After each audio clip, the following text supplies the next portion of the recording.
Hello, I'm going to show you how I did assignment 3. In this project we had to make a dice rolling game. So each die would roll a random number, and then you'd have to make the computer say which die won by whichever one got the higher number. And then you have to run that loop again by prompting the user if they want to play the game again. So you can't just run the program again. It has to be built into your program. Okay, go over to Eclipse, assignment 3. Alright, so this is what I had. I imported the scanner like last time so you can scan what is being entered into the console. And then you make your class and public static void. And so I declared, or I named a string, play again, and I'll come back to that later, but that needs to be up there.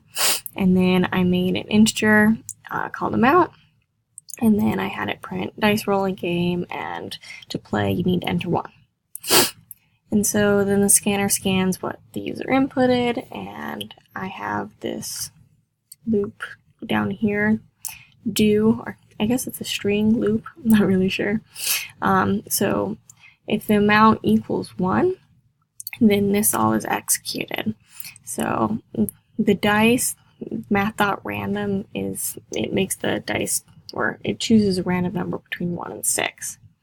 And so the same thing here for dice 1 and dice 2. And then this prints out what each dice rolled. And then I have 3 if statements down here.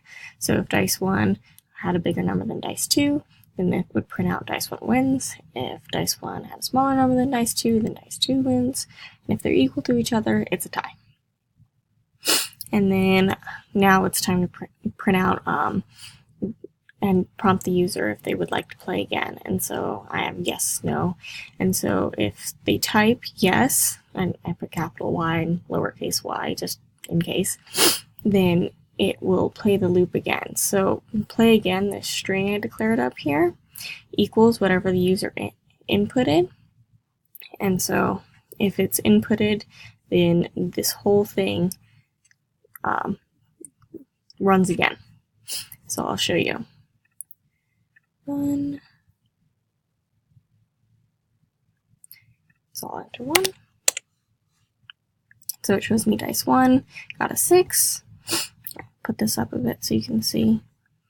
The dice 1 got 6, dice 2 got 1, so dice 1 wins, and then it's asking me if I'd like to play again. And so I'll just type yes, and now it does it again. And so dice 1 got 3 this time, dice 2 got 3, so it's a tie. And then I can put yes, and it'll do it again. And if I put no, just nothing happens, so there we go.